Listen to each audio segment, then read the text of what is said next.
A trip spent walking and police escorting. I'd like to share this experience that was quite different from the previous ones. I am usually very reluctant interacting with sober people when I am tripping and like to stay in close proximity to a safe spot. This time however, I walked far away from my tripping base and did that on a busy hiking trail full of sober hikers. Strangely, these hikers helped me to have one of the most insightful, philosophical trips I ever had. About me. I am a male in my mid-40s, not married, no kids, am living in Europe and am somewhat, but not overly, experienced with psychedelics, mushrooms, salvia, LSD, 2C-somethings, MDMA, BZP, approximately 50 trips within the last 20 years and smoke weed on a daily basis. Mushrooms have always been my favorite substance. I tripped on very high doses in the past, experienced pure bliss and had to weather out demanding, belief-shattering journeys. 3 years ago, I quit my quite demanding job as an aeronautics engineer in order to study full-time at the philosophical faculty. First week of semester after an exhaustive term break where I worked long hours for 2 months. A little bit insecure, but relaxed. Setting, beautiful little cottage very close to a lake, surrounded by marshland. Mid-September. Dosage, 3.5 grams psilocybin cubensis, mixed strains, McKenna, Mazatepec, Pes Hawaii. Preface. My ex-girlfriend and me rented the cottage some months ago. It is almost always booked so we rented it, regardless that the lectures started in this very week. Unfortunately, we split a month or so before the rental, so I ended up being there on my own. It is a rather small and simple bungalow, beautifully located directly at the border of a lake, surrounded by marshland, heated by a wood stove, and the next public transportation is approximately 3 kilometers, 2 miles, away. Not having a car, this was somewhat inconvenient for getting there and from university, but great for privacy, especially during the night, for there's a popular hiking trail right behind the bungalow, only shielded off by a hedge. There is another cottage of a similar type close by, approximately 70 meters away. Both patios are inside of each other. On Saturday I moved in and enjoyed the solitude very much as a contrast to the never-ending noise and hustle of the city center where I live. I planned to trip on shrooms during my stay already at the time of renting the cottage, and cherish the freedom of just having time to decide when. Some 3 years ago, I had started cultivating mushrooms and developed my own variation of straw coffee ground technique that is simple and works surprisingly well. It turned into a nice hobby, but eventually, I had to stop because there were simply way too much shrooms to be consumed, without fearing to lose one's marbles, and I did not want to sell it. I thought that I may give it a shot right on arrival, but then the people in the neighboring house were having some kind of family gathering. There were people coming and going and greeting each other enthusiastically, which bothered me slightly, so I thought I may wait for after the weekend for tripping the day. So I waited till Thursday. The night before, I had a friend over. We had a great night with deep talks, laughter and reflection. She had to go to work early and drove me to the next gas station where I got some orange juice and sweets, just in case I wanted some treats during my journey. After walking back to the cottage, I smoked a joint and slept for another 5 hours or so. It was a gorgeous day, end of September, 2 full days without any commitments. It felt right to trip. Plus 0 o'clock, 12:20, plus 3.5 grams psilocybin cubensis, plus 1 joint. I weighed out 3.5 grams of psilocybin cubensis. I formulated 3 issues I wanted to explore during the trip. 1. Decision-making in general. 2. How to deal with my ex-girlfriend, how to deal with the huge expected workload at university. I chewed the shrooms, washed them down with orange juice and smoked another joint to ease the come up. I considered it to be a rather low dose since they just laid around for more than 2 years, 1 year of it exposed to light. It turned out, the weekend potency was no issue at all. Plus 0:30, 12:50, first signs.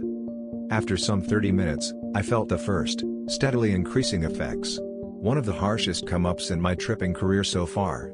I couldn't get comfortable regardless what I tried, was freezing and sweating at the same time, but surprisingly, there was almost no anxiety. At least for this first phase.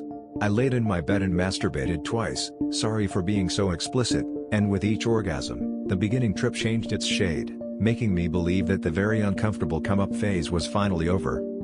Plus 1 o'clock, 13:20, a rough come-up. But the uneasiness kept increasing up to a point where I had to get out of bed.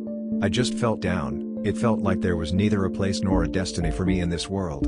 I started pacing back and forth through the 3 rooms of cabin, a good procedure for difficult times on psychedelics, and without realizing it for some time, I got into a strange thought loop. The thing with this loop was that not only the same sequence of thoughts repeated, well, it's a loop, with every pacing through the cabin round, but the emotions increased with every cycle too.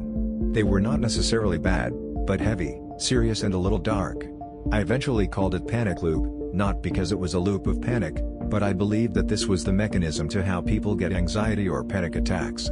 Having the same emotionally loaded thoughts over and over again, and each cycle starts from a higher level of emotions because the previous one added some. Not the best thought when tripping. However, this pattern kept coming and going during the whole trip. I longed to go outside and sit by the lake, for the weather was great, but my neighbors were sitting outside with some friends. I had no wish that they see me in this state, being sweaty, agitated and clearly not in a mentally healthy state. So I kept wandering around inside the cabin until I realized that I needed to leave the house to get out of the loop, and decided to walk on the busy trail, if only for a few minutes. It took me another 15 minutes to get my trousers on because ironically, the plan to escape the loop had become a part of the panic loop itself. I kept forgetting that I needed my pants in the middle room and remembered it again every time I reached the adjacent room where my trousers were.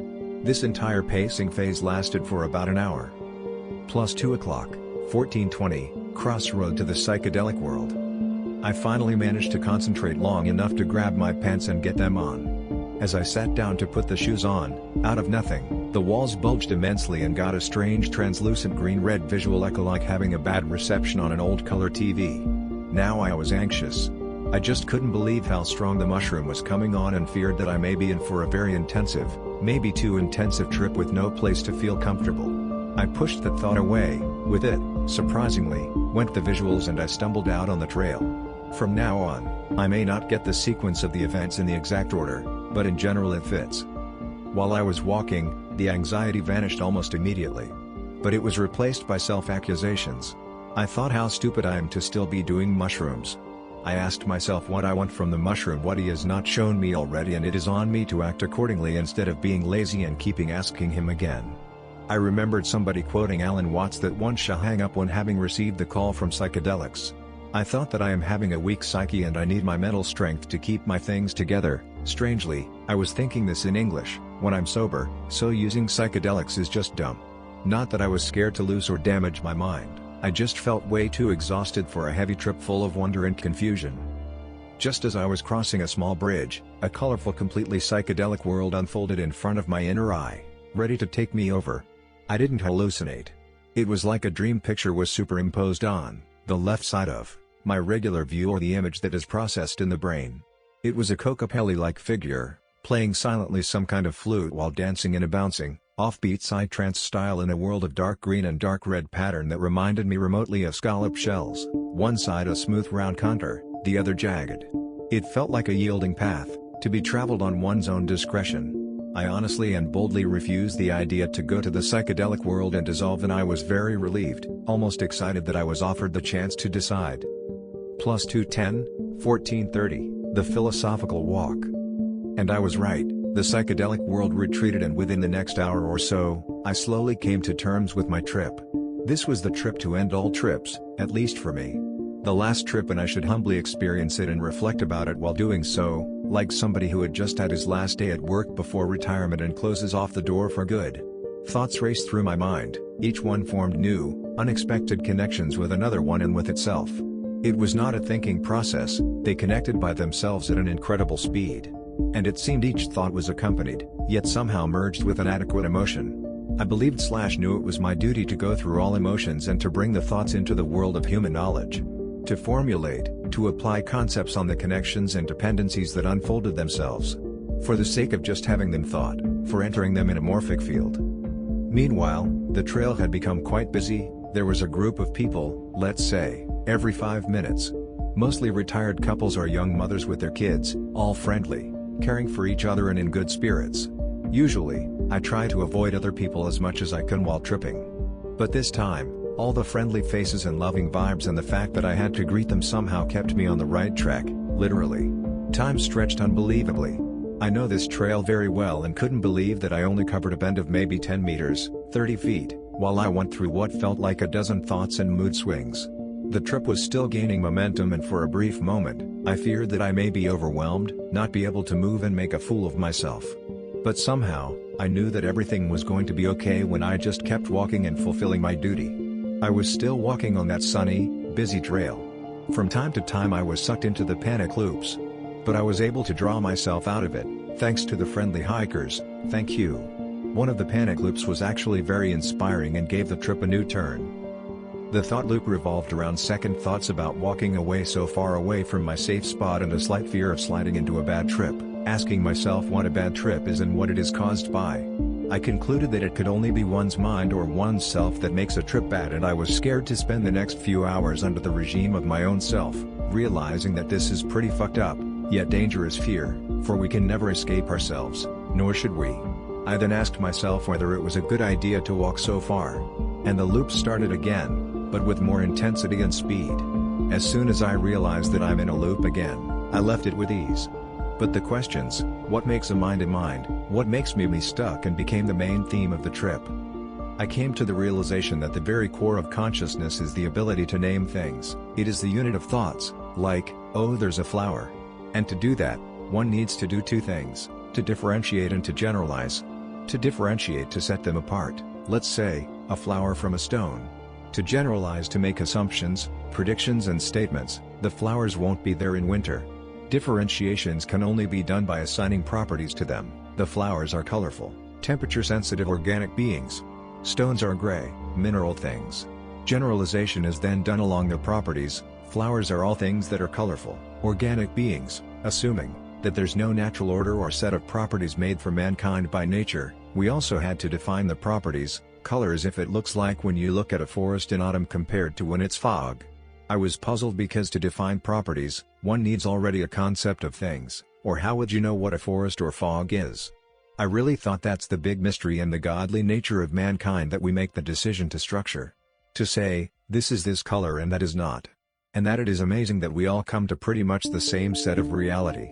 I remember that a friend of mine told me about the concept of constructivism, and I think it merged with the first few pages of Terence McKenna's Foods of the Gods, which I read recently in the classes in political economy that I'm taking. But how all the inputs synthesized almost by themselves and in such a high rate was truly amazing. Plus 3 o'clock, 15:20, escorted by police.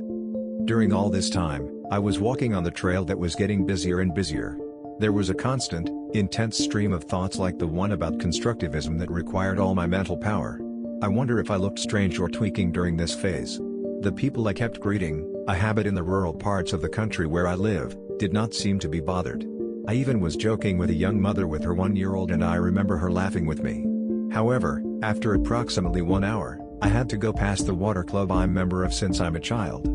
Up to 3 months before, I had a leading position in the club, so I knew I had to greet everybody I would see, something I did not exactly feel fit for. There was an event going on, there were people all over the place, all dressed up in the same sports gear and setting a dragon boat up. I hesitated but decided to walk past quick and planned to pretend to hurry onto a train. The station was now not far away. Strangely, I recognized nobody, so I kept on walking towards the station, bought some water, realizing how hard I'm tripping while trying to make sense of my purse and coins, and walked a few minutes to sit at the border of the lake. After a while, I desperately needed to pee and headed back to the boathouse. It seemed to be empty, none of the guys from before were there, and it seemed safe to have a leak. There I met F, a girl that is competing for the Olympics, and I chit-chatted a little bit about training sessions and how she manages to train 3 times a day and work at the same time. It was surprisingly easy to talk even though I was still tripping pretty hard. It seemed that whenever my brain was not in overdrive pondering existential ontological questions, the visuals took over.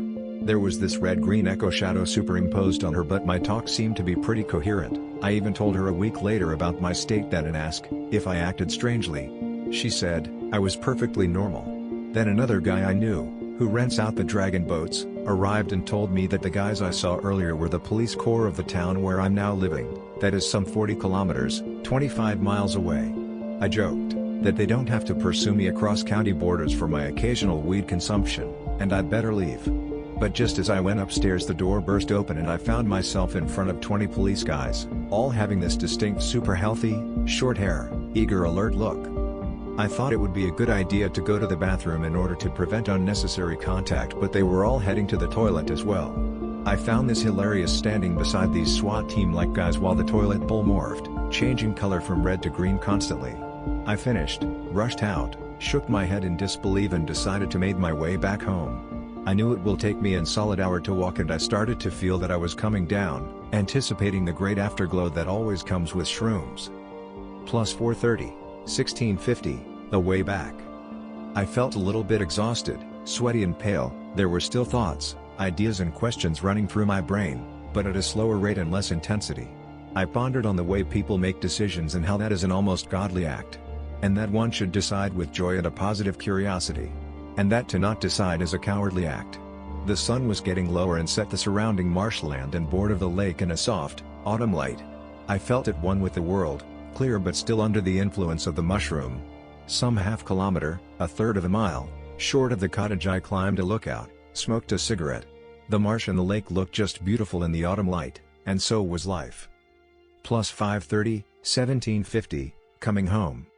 After having arrived home, I smoked another joint, that brought the mushroomy feeling a little bit back. But an hour later, I felt back to baseline. My ex-girlfriend had texted while I was on my walk, asking if she can come to visit me.